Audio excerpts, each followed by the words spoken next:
Bond. James Bond. He's an iconic character from literary, film, and even pop culture. Agent 007 of the British Secret Service has a license to kill, drives flashy sports cars, uses sophisticated weapons and state-of-the-art gadgets. Dressed in tailored suits, he plays baccarat in exclusive casinos, enjoys fine dining, beluga caviar a favourite, and always orders his. Martini shaken, not stirred. Sean Connery, George Lazenby, Roger Moore, Timothy Dalton, Pierce Brosnan, and Daniel Craig have all reinvented the character to reflect their era, perpetuating the legend of the classiest international spy in fiction. Created in 1953 by British writer Ian Fleming, it's in his novel Casino Royale that James Bond first emerges. 9 years later, he's transposed from the printed page to the silver screen, appearing in Dr. No, thus starting one of the longest franchises in the history of cinema. This successful format always follows the same initial structure. You've got to have a good villain, you've got to have great-looking women, you've got to have magnificent stunts.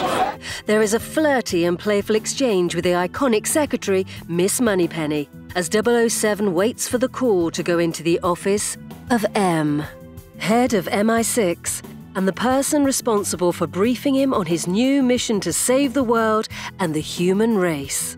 Immediately afterwards, 007 meets Q, the quartermaster, who instructs him on how to operate the latest weaponry and gadgetry he will be using. Armed and briefed, Bond dives into dangerous adventures in exotic places, where he seduces beautiful women.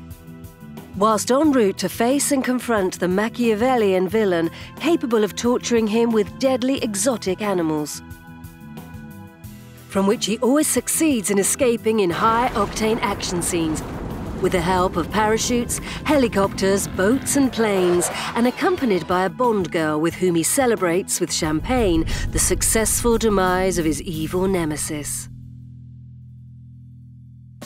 Albert Cubby Broccoli, together with Harry Saltzman, started Eon Productions in 1961. And this company still produces this cinema franchise. Sean Connery's portrayal of the first 007 did not meet with initial approval of writer Ian Fleming, because of his interpretation of Bond as a promiscuous, cold-blooded, international playboy. When creating Bond, Fleming had imagined him to have the more classical look and physique of the singer and actor Hoagy Carmichael, but executive producer Cubby Broccoli was absolutely certain that it was the actor's irresistible sex appeal that would make a perfect Bond.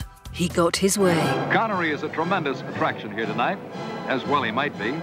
He's just been voted the #1 male star in the world. He oozed charisma, poise, arrogance with a touch of humour. And as a representative man of 1960s culture, his Bond was somewhat of a male chauvinist. The Scot perfected the portrayal of James Bond to such a degree that Ian Fleming himself eventually acknowledged it would be hard to imagine anyone else playing the role.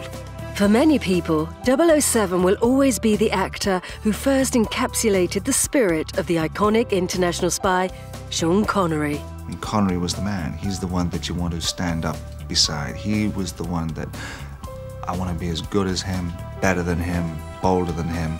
The actor certainly made his mark after starring in the first 5 films of the franchise: Dr. No, From Russia with Love, Goldfinger, Thunderball, and You Only Live Twice, after which the actor announced for the first time that he would never play 007 again. Connery's Bond was a huge box office hit, and though the press claimed that the actor felt typecast in the role, he denied it. A lot of that side of things has been manufactured and manifested through the actual communications media of newspapers or even articles and things. The Australian George Lazenby only portrayed Bond in one film, On Her Majesty's Secret Service. The car salesman turned model received mixed reviews at the time.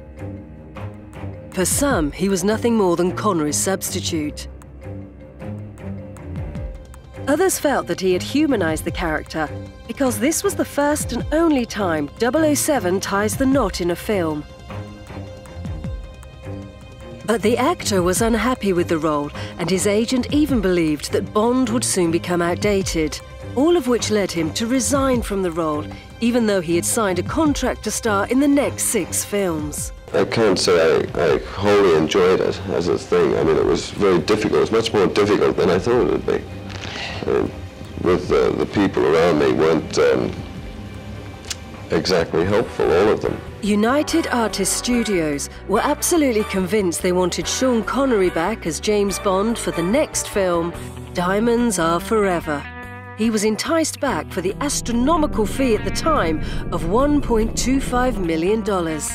Once more, Connery swore he would never play the secret agent ever again. But once more he changed his mind, accepting the lead role in the 1983 film Never Say Never Again, a clever tongue-in-cheek title reference to the actor's broken promise.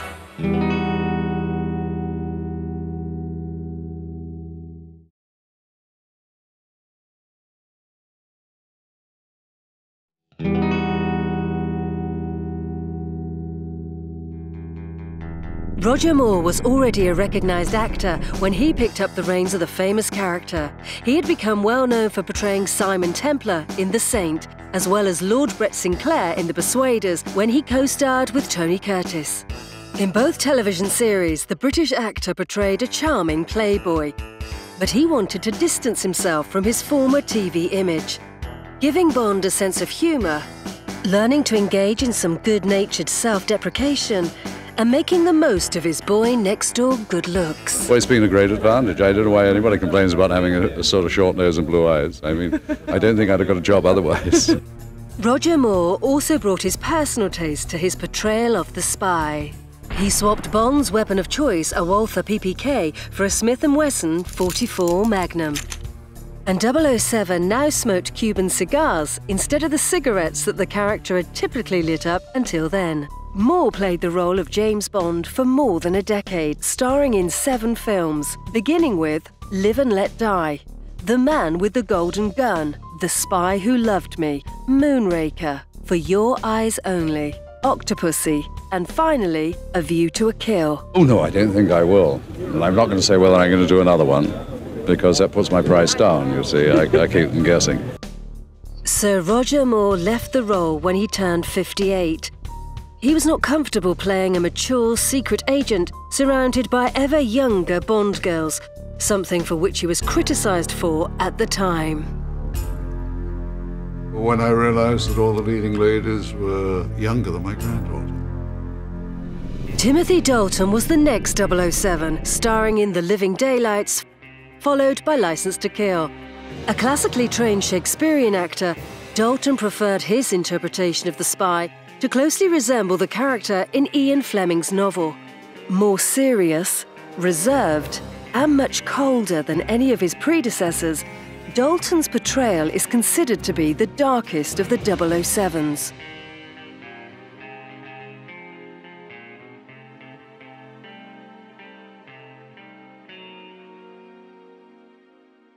For some time, the producers had been pursuing actor Pierce Brosnan, known for playing the role of a criminal-turned-private investigator in the Remington Steele series, to play the role of Bond.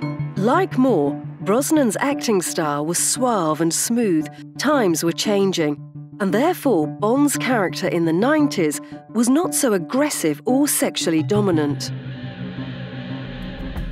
He starred in 4 films, beginning with GoldenEye, then Tomorrow Never Dies, followed by The World Is Not Enough, and ending with Die Another Day. Upon conclusion of the 4th film, it was announced that Pierce Brosnan would no longer continue in the role. I mean, it's the end of the contract, in that sense of the word. Would I like to do it again? If they asked, yes.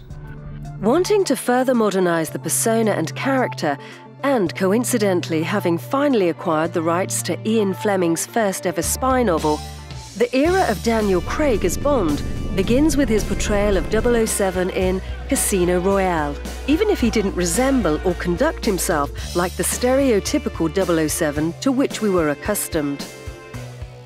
He was blonde, stocky, and sculpted and somewhat rough around the edges. He was more prone to violence, resembling a killing machine. Yet Craig's Bond allows us to explore the fears and frailties of the character, to witness his impulsive nature and even his occasional mistakes. After Casino Royale, he starred in Quantum of Solace, Skyfall, Spectre, after which he now famously stated that he would rather slash his own wrists than do another Bond film. Yeah, I'm pretty sick of it. However, he changed his mind, filming No Time to Die, which was directed by Kari Joji Fukunaga and co-written by the Emmy-winning screenwriter Phoebe Waller-Bridge. Among the actors who were offered and declined the role of James Bond are Cary Grant, Richard Burton, Michael Caine, Burt Reynolds, Adam West, Clint Eastwood, Liam Neeson, Colin Farrell, Hugh Jackman, Ewan McGregor, and Gerard Butler. The list of actors who auditioned but were not chosen for the role: David Niven, Sam Neill, Mel Gibson, and Clive Owen. All the films have one recurring location in common: London's Pinewood Studios. All, of course, the fruit of Ian Fleming's gold-plated typewriter. The international spy traverses the globe, encountering gorgeous women, usually with entertaining names, along with the world's deadliest of villains.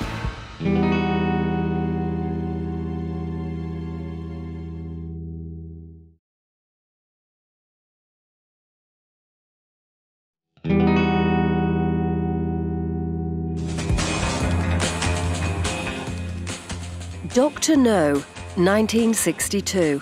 James Bond is dispatched to the Paradise Island of Jamaica to investigate the murder of another agent and find the source of external interference near Cape Canaveral. The clues lead him to Crab Key, the island owned by an Asian millionaire, Dr. No, played by Joseph Weissman. He is an atomic energy specialist with deadly hands attempting to take over the world. Honey Rider is the memorable Bond girl in the film, played by Ursula Andress. The scene as she emerges from the sea has become a cinematic legend and also left an emblematic model for future Bond girls. Eunice Gayson plays Sylvia Trench and is 007's first love interest in the entire James Bond franchise.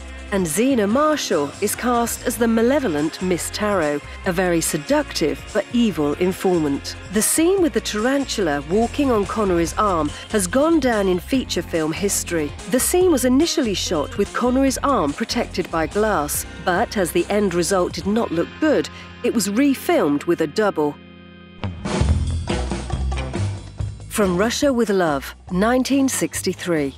In this film, with spectacular locations in Turkey, the criminal organization Spectre orders Daniela Bianchi, a Soviet official based in Istanbul and played by Tatiana Romanova, to seduce Bond to help her seize an encoding machine. Robert Shaw plays the villain Red Grant. He is a paranoid murderer and reports to Rosa Klebb, played by Lottie Lenya. President John F. Kennedy told Time magazine that this was one of his 10 favorite books.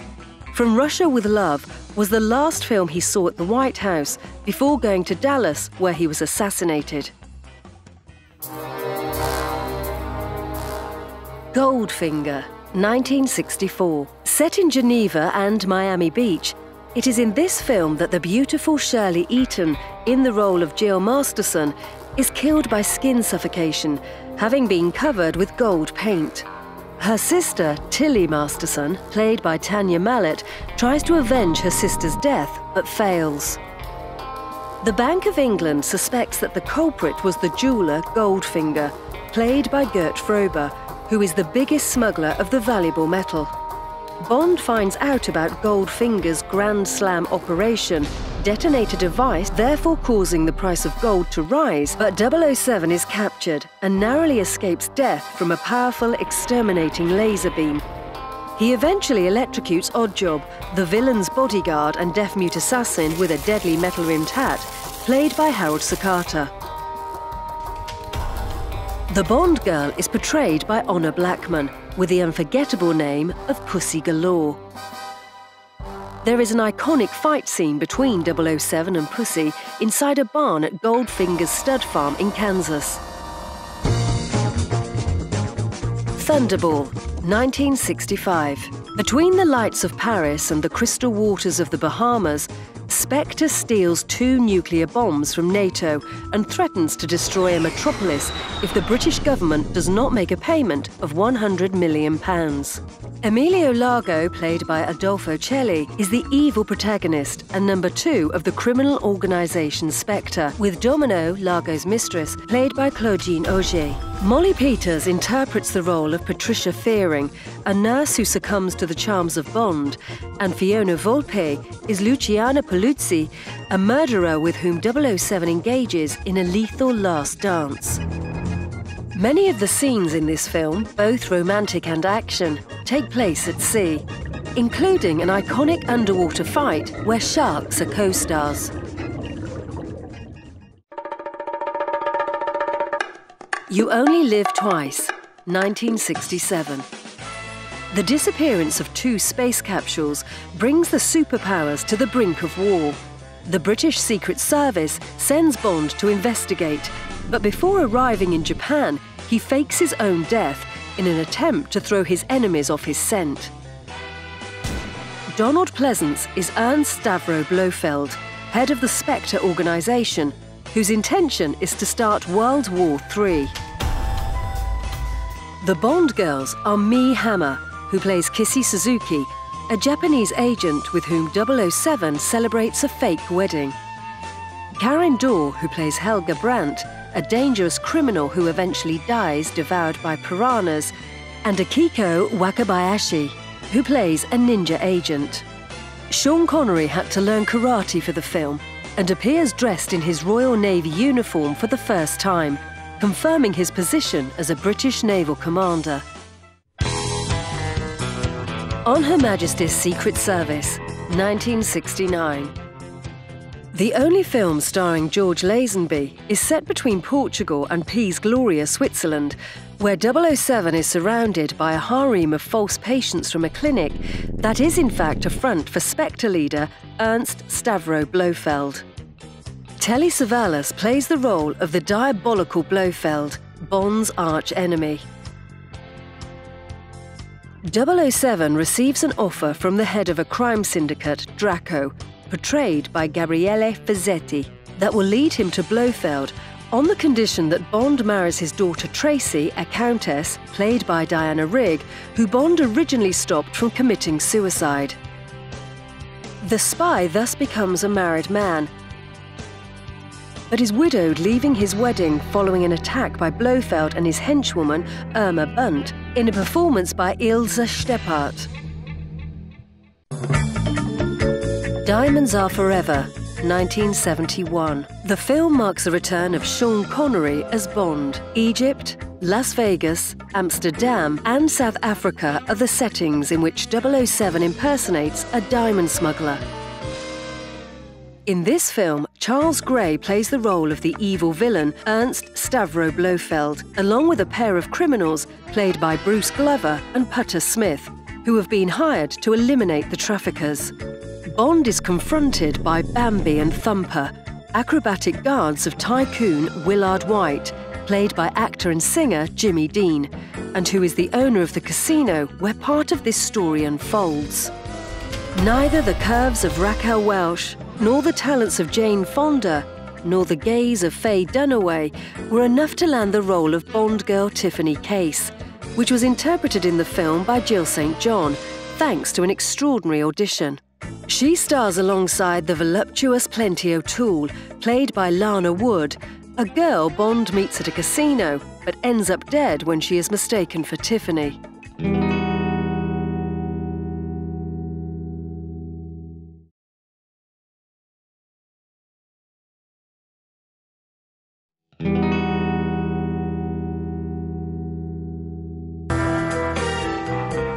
Live and Let Die, 1973. New York, New Orleans, and the Caribbean are the locations of the deaths of 3 agents, which puts MI6 on an emergency footing, and so 007 is assigned to the investigation along with the CIA. He soon discovers that his adversaries are drug traffickers. The producers adapted the story from the original book to make references to events of the time, and with the Black Panther movement prominent in the news, introduced elements of Afro-American culture to the film. The Bond girls are Jane Seymour, who plays Solitaire, a naive tarot card reader, and the sultry Madeline Smith, who appears briefly as Miss Caruso, an Italian agent. It is also the first time that 007 has a romantic involvement with an Afro-American woman, namely Rosie Carver, played by Gloria Hendry. The Man with the Golden Gun, 1974. Phang Nga Bay in Thailand, known today as James Bond Island, is the main setting for this adventure. The spy seeks to end the energy crisis by recovering the Solex agitator, which transforms solar energy and is in the hands of Francisco Scaramanga, played by Christopher Lee, the deadly three-nippled assassin capable of killing with a single golden bullet. Scaramanga's accomplice is Nick Nack, his murderous butler, played by Hervé Villechaize.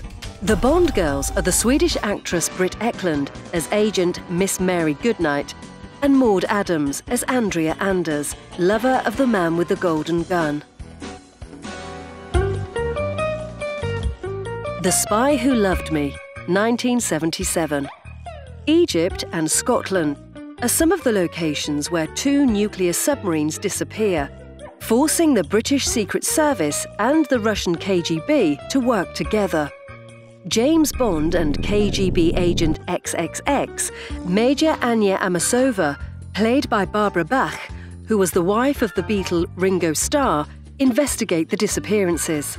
Richard Kiel plays Jules in this film and subsequently in Moonraker. He is a towering assassin with a set of steel teeth who works for Karl Stromberg, played by Kurt Jürgens, who plans to end all life on Earth to live on his underwater Atlantis base. Moonraker, 1979. The next mission of the British spy takes us to the moon, but also affords the viewer a glimpse of Rio de Janeiro via some astonishing chases. Moonraker is an American spacecraft being transported on a plane that disappears before arriving in England. Bond goes to California to conduct the investigation, where his main enemy is Michael Lonsdale, who plays Hugo Drax, a billionaire owner of the factory that initially built Moonraker but then steals it for other purposes. The Bond girls on this occasion are Dr. Holly Goodhead, played by Lois Chiles, an astrophysics astronaut, and Emily Bolton as Manuela, the agent who succumbs to the spy's charm. In a now legendary scene, the immense Jules, played by Richard Kiel, bites through the chain on the funicular in Rio. In reality, the chain was actually made of licorice. For Your Eyes Only, 1981. A British spy ship sinks off the coast of Albania on the Balkan Peninsula. Madrid, Italy, and a monastery in Greece are the locations in which Bond must retrieve a device for launching rockets before it falls into the hands of the Soviets. In this mission, the main villain is Aristotle Aris Christatos, a Greek smuggler. Three beautiful girls accompany James Bond. Carol Bouquet is Melina Havelock, a marine biologist. Lynn Holly Johnson is Baby Doll, an ice skater, and the late Cassandra Harris is Countess Liesel, the villain's lover. Shortly after the release of this film, the United Artists Studio was acquired by MGM, Metro-Goldwyn-Mayer, who has been handling the rights to the franchise ever since.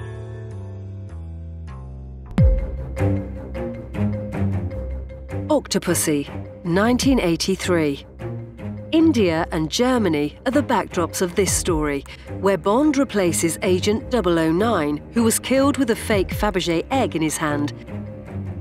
and discovers an international political conspiracy behind this jewelry smuggling operation.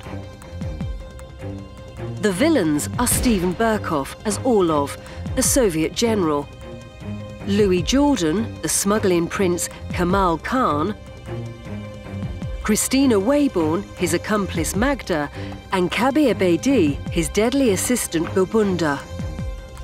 Octopussy is played by Maud Adams, a smuggler who lives on an island inhabited only by women, in a kind of harem that would delight 007. The film's premiere was attended by the loyal Royal 007 fan Princess Diana, actor Tom Selleck, and tennis champion John McEnroe. Among other notable admirers, the late Christopher Reeve, who visited the film set during shooting. The release coincided with Never Say Never Again, an unofficial film in the franchise. Produced in 1983 without the blessing of Eon Productions, Sean Connery returns to star as 007, alongside Kim Basinger, Klaus Maria Brandauer, Max von Sydow, and Barbara Carrera, making up a lavish cast.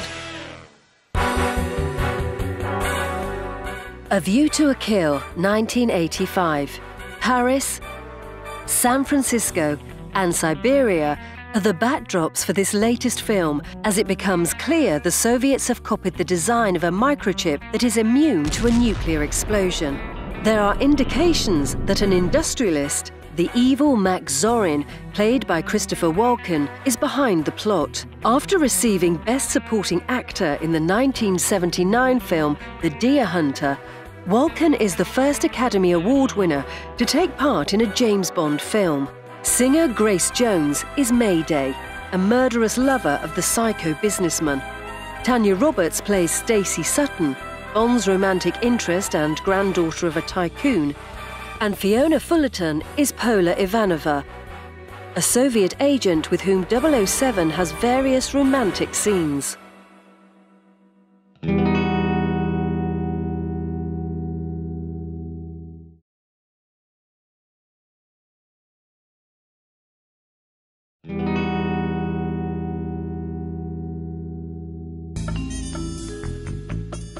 The Living Daylights, 1987. Afghanistan, the Rock of Gibraltar, and the Big Apple are the settings for this story, where Bond helps a Soviet general defect. He reveals a KGB plan to eliminate agents that would end the policy of détente between the capitalist and communist blocs. Yoram Krabe is General Georgy Koskov, one of the main evil protagonists, and the Bond girl is a cellist Kara Milovi, played by Mariam Darbo. License to Kill, 1989. London and Key West are the places where CIA agent Felix Leiter is pursued on his honeymoon by a ruthless Colombian drug dealer. Leiter is injured and his wife is killed, so Bond comes to his friend's aid and dismantles the narcotics smuggling ring. The film reflects the rise of the proliferation of Latin American drugs cartels in the late 1980s. The villain is the actor and singer Robert Davi. Lupe Lamora, played by Talisa Soto, is his lover, but later betrays him and helps 007 catch him. Carrie Lowell is the other Bond girl, played by Pam Bouvier, a CIA pilot who becomes the villain's mule to transport his illegal shipments.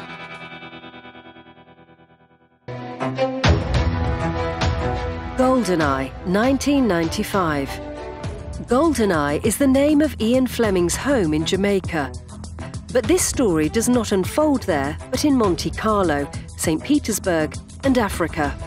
The Russians have lost control over the GoldenEye, a satellite capable of emitting devastating radiation.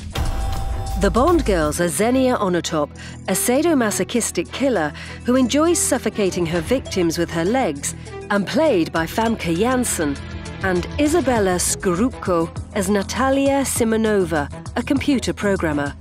The film has 4 villains: Sean Bean as Alex Trevelyan, a former MI6 agent; Alan Cumming plays Boris Grishenko, a computer technician. Robbie Coltrane stars as Valentin Zhukovsky, a former KGB agent, and John Gottfried is Colonel Urumov, a commander of the Russian Space Division. Among the co-stars are Joe Don Baker, who plays Jack Wade, and Dame Judi Dench in her first performance as M, head of MI6. Tomorrow Never Dies, 1997. Bond is dispatched to Saigon in Vietnam because a media tycoon is manipulating events to launch his new news channel, which causes a crisis in the South China Sea and which almost leads the planet into a new war.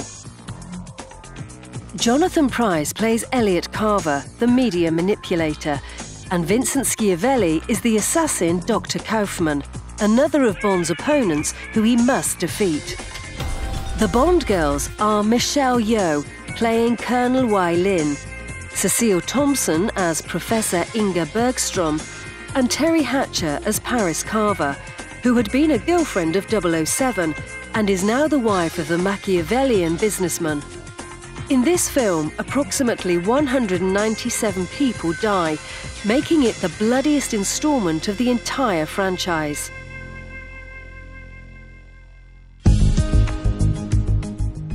The World Is Not Enough, 1999. Azerbaijan and Kazakhstan are amongst the places the spy visits this time. Following the death of a British oil tycoon in an attack on MI6 headquarters, M orders Bond to protect the millionaire's daughter, Electra King, who is played by French actress Sophie Marceau, the heiress to the Caspian Sea sites. The other Bond girls in this film are Dr. Christmas Jones, played by Denise Richards, who is a scientist working on deactivating nuclear missile warheads from the former Soviet Union, and Giulietta Da Vinci, played by actress Maria Grazia Cucinotta, a murderer under the command of a terrorist. Robert Carlyle portrays the villain Victor Renard Zocas, a KGB agent who has a bullet lodged in his brain and therefore was removed from active service because of mental instability. Robbie Coltrane is Valentin Dmitrovich Zhukovsky, a former KGB agent who was initially Bond's enemy and is now his ally. Desmond Llewellyn once again undertook the role of Q for his 17th and final time, having first appeared in 1963.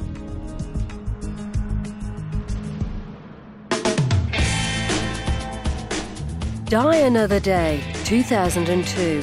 Asia and the island of Cuba are the backdrops of this film, where Bond impersonates a diamond dealer to access a North Korean colonel who seeks the unification of Korea. Giacinta Jinx Johnson is Halle Berry, an agent Bond meets on the island whilst on the trail of the North Korean killer. The actress fulfilled her dream of paying homage to her favourite Bond girl, Ursula Andress. Ursula Andress, yeah. Loved her. I remember thinking, wow, what a woman. I remember coming out of the water with a bikini on. That has always stuck in my mind over the years. Double agent Miranda Frost is played by Rosamund Pike, and the trilogy of Bond girls is completed by Madonna, who plays Verity, a fencing teacher. Toby Stevens is Gustav Graves, and Rick Yun plays Colonel Moon in Pierce Brosnan's last performance as 007.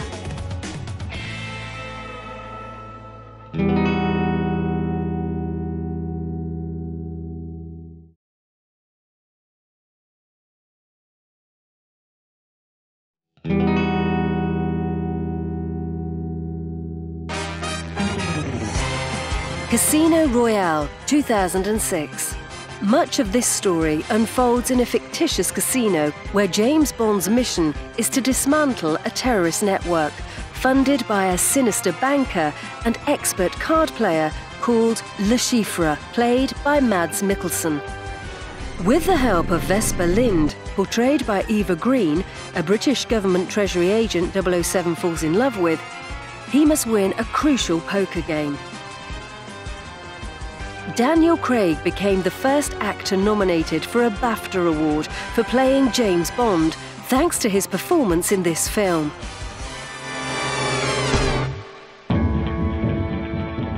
Quantum of Solace, 2008. Bolivia, Haiti, and the Atacama Desert in Chile are the places frequented by Bond in this adventure, in which his dangerous action scenes are so demanding that Daniel Craig was injured 3 times and needed both stitches and minor surgery. Vesper Lynd's painful betrayal makes Bond undertake a personal mission to find out who actually blackmailed the beloved agent.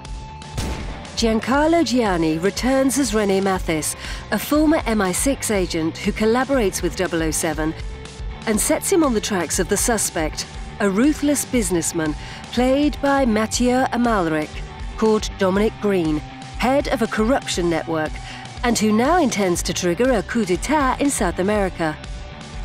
Olga Kurilenko plays Camille Montez, who apparently tries to help Green, but actually wants to avenge her family, who was exterminated by the villain. Skyfall, 2012.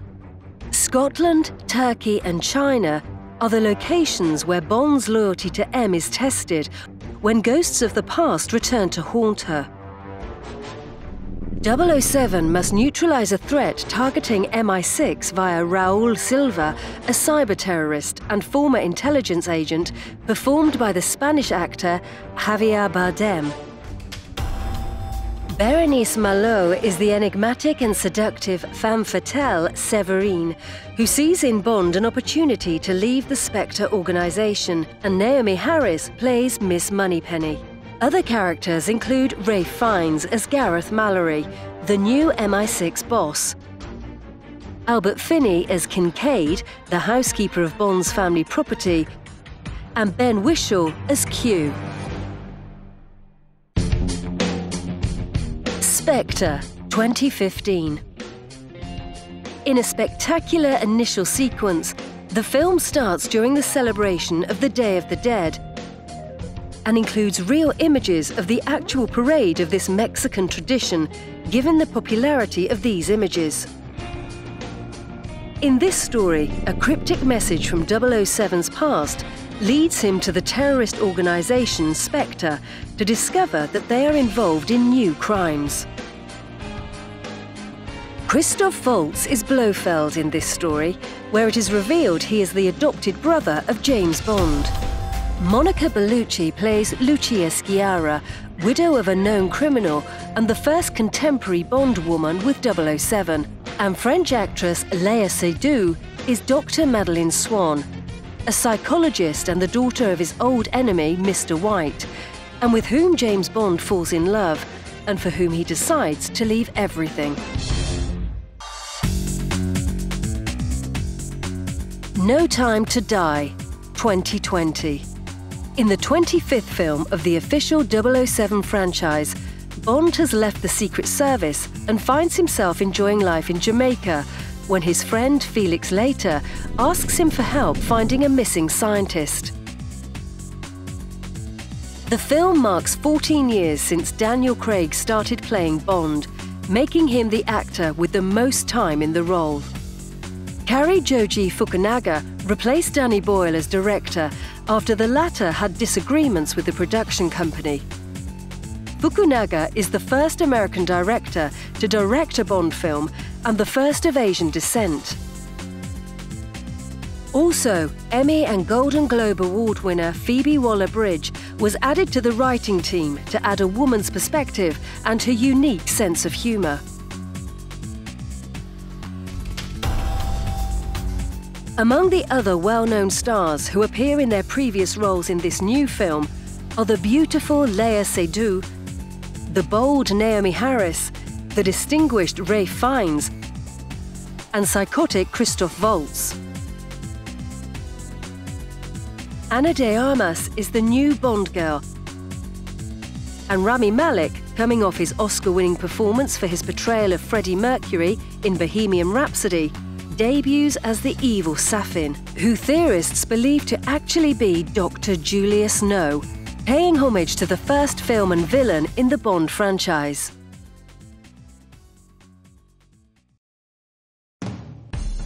What differentiates and defines the James Bond franchise from any other films of the same genre are the gadgets 007 utilizes to escape danger and triumph in his missions. They have all been developed and designed by Q, the head of the fictitious research and development division of the British Secret Service. Among the most notable are the jetpack used in Thunderball, a contraption that allows the super spy to fly through the air to escape in the opening scene of the film. The British-made aircraft, the Wallis WA-116 Agile, was developed in the early 1960s. James Bond flew the model Little Nelly in the film You Only Live Twice. We also find the jet boat called the Q-boat that the secret agent pilots down the River Thames in The World Is Not Enough. In Thunderball, 007 uses the tow sled submarine to maneuver the deep ocean waters.